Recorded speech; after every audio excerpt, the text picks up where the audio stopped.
Sebelum keluar yang namanya peraturan, pasti ada yang namanya permintaan. Pertanyaannya, siapa yang minta tapera untuk dijadiin aturan wajib? Siapa itu yang minta? Siapa yang minta? Gak ada yang minta. Gak ada yang butuh. Yang ada mau nambah beban. Masa yang udah punya rumah juga wajib ikut dipotong 2,5% per bulan? Ini aturan apaan? Dalam 1 bulan gaji, ada potongan wajib 5,7% untuk JHT. Ada potongan wajib 5% untuk BPJS. Ada potongan wajib 3% untuk JP. Ada potongan wajib 5% untuk pajak penghasilan. Terus sekarang dipaksa lagi wajib dipotong 2,5% untuk tapera. Lah ya tinggal berapa gajinya? Komika Kiki Saputri turut bersuara terkait tabungan perumahan rakyat yang menurutnya program tersebut dapat menambah penderitaan rakyat. Dalam unggahan di media sosialnya, ia menuliskan tapera tabungan perumahan rakyat atau tabungan penderitaan rakyat. Unggahan tersebut dibuat oleh Kiki berbarengan dengan ramainya gelombang protes dari warganet terkait program tapera di media sosial. Tidak sedikit yang mengeluh dengan adanya program ini. Jadi kalau misalkan gajinya 5 juta, tiap bulannya itu dipotong 1.085.000. Sisanya 3,9 juta sekian. Kebayang gak tuh? Lagi pula kalau dengan gaji UMR yang 5 juta dipotong 2,5% untuk tapera, jadinya 125.000 yang katanya untuk tabungan perumahan rakyat. 125.000 kali 12 bulan sama dengan 1,5 juta. 1,5 juta dikali 30 tahun, 45 juta. Ada nggak rumah harga 45 juta? Pikir pakai otak. Astaga.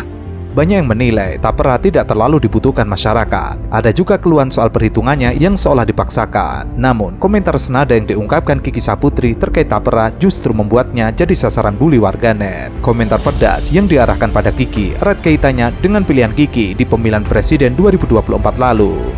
Udah dijelasin kayak gitu masih aja ada bucin kodok yang bilang ntar disubsidi sama pemerintah. Emang menurut lu pemerintah mau ngasih subsidi berapa? 500 juta, 1 miliar per orang untuk beliin lu rumah. Buruh atau pekerja swasta serentak menolak terbitnya Peraturan Pemerintah Nomor 21 Tahun 2024 tentang tabungan perumahan rakyat. Apalagi PP itu mewajibkan pekerja untuk membayar iuran perumahan rakyat sebesar 2,5% dari upah dan 0,5% dibayarkan oleh pemberi kerja. Iuran tapera efektif berlaku paling lambat 7 tahun setelah penetapannya atau pada tahun 2027. Para buruh menolak keras kebijakan tapera, apalagi selama ini tidak ada sosialisasi bakal terbitnya PP Nomor 21 Tahun 2024 tersebut. Namun tiba-tiba uang buruh hendak dipotong hanya demi ambisi mengumpulkan uang dari buruh. Padahal gaji yang didapat buruh selama ini adalah hak mutlak buruh.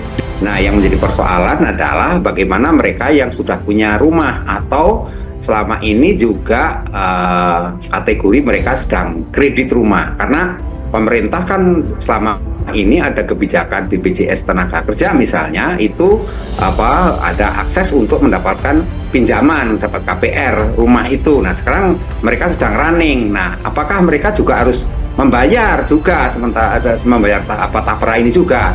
Kalau menurut PPI memang wajib gitu. Jadi mereka akhirnya menjadi double bayaran, artinya kebijakan ini jadi tumpang tindih gitu loh. Diterbitkan PP Nomor 21 Tahun 2024 menunjukkan jelas-jelas pemerintah tidak memikirkan nasib buruh. Karena selama ini gaji buruh telah dipotong untuk BPJS Ketenagakerjaan, BPJS Kesehatan, dan PPh 21. Sehingga sangat ironis, gaji buruh dipotong lagi untuk tapera dengan iuran 2,5%. Ya, semuanya dihitung lah. Biasa dalam kebijakan yang baru itu pasti masyarakat juga ikut berhitung, mampu atau nggak mampu, berat atau nggak berat. Seperti dulu waktu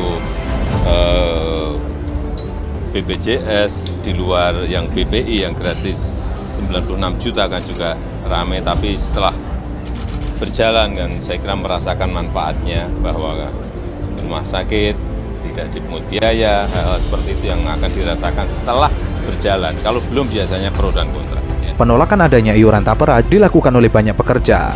Pasalnya, saat ini buruh sedang terpuruk dan sengsara atas ekonomi. Tapi pemerintah justru membuat regulasi yang tidak populis dan memperburuk kondisi buruh. Hal ini karena dampak Undang-Undang Omnibus Law membuat upah buruh sangat murah. Belum lagi ada COVID-19, PHK massal, lapangan pekerjaan minim. Kemudian buruh harus menghadapi harga pangan yang sangat tinggi. Lebih lanjut, PP Tapera tidak melibatkan pekerja buruh sehingga adanya PP itu diduga hanya kepentingan kekuasaan. Apalagi adanya PP Tapera bakal ada struktur kepegawaian untuk mengelolanya. Dan tidak berkeadilan artinya karena mereka harus membayar 2 kali. Karena itu menurut saya ini perlu dilakukan satu kajian mendalam sebelum diterapkan. Karena apa? Karena kekhawatiran kita penghasilan para pekerja itu akan makin kecil gitu. Karena apa? Karena selama ini pekerja sudah banyak dipotong sampai kira-kira kalau dihitung itu ya sekitar 6,5%. Nah, kalau sejumlah itu mesti berat. Saat ini pemerintah tidak pernah berkaca atau introspeksi bahwa ada banyak jumlah uang BPJS ketenagakerjaan yang tidak bertuan, yang tidak diklaim oleh buruh yang meninggal atau di PHK. Daripada pemerintah sibuk mengeluarkan PP nomor 21 tahun 2024 yang justru membuat nasib buruh semakin terpuruk, harusnya pemerintah memberikan subsidi yang lebih besar agar bisa memiliki rumah, bukan malah memotong gaji buruh untuk program tapera. Dan saya menyampaikan Pak Alisius ini juga memang setuju bahwa itu akan memberatkan para pelaku usaha. Misalnya lah, Jakarta UMP ya, UMP-nya itu 5 juta. Kalau 5 juta itu dipotong 3%, taruhlah itu jadi 150.000. 150.000 kalau dia bayar ini karyawan berarti bayarnya 125.000. 125.000 berarti yang 25.000 tanggung jawab daripada ini pengusaha. Apa pengusaha kalau satu karyawan sampai ribuan kan berat, itu setiap bulan harus menanggung itu, belum lagi kewajiban-kewajiban lain yang selama ini ditanggung oleh para pelaku usaha. Tapera merupakan peraturan yang memaksa buruh dan pengusaha, apalagi uang buruh dan pengusaha akan mengendap hingga usia 58 tahun. Saat ini pemerintah senangnya hanya mengumpulkan uang rakyat dan digoreng dalam berbagai instrumen investasi.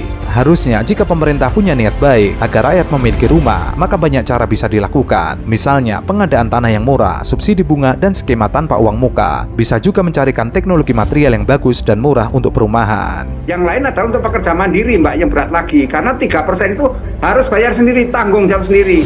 Nah, ini menurut saya kan negara harusnya hadir. Karena apa? Karena mereka ini kan pekerja freelance ya, nggak jelas penghasilannya, terus harus dipatok, harus membayar istilahnya 3% itu.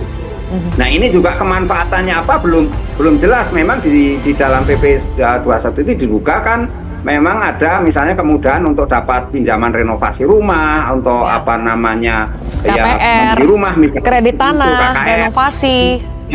Seperti itu. Tapi itu kan yang di bawah 8 juta. Karena maksimal 8 juta. Pertanyaannya yang di atas 8 juta terus dapat opo? Nah, itu kan juga nggak jelas itu. Apakah kemudian dia akan memperoleh ini jaminan bahwa mereka akan mendapatkan itu tadi, misalnya usia 88 dia pensiun dapat, atau mereka meninggal dunia dapat. Ini kan juga persoalan yang tidak, mekanisme prosedurnya belum tentu jelas juga gitu. Jangan sampai ini juga menjadi ujung-ujungnya seperti Baprum dulu jadi bancaan juga.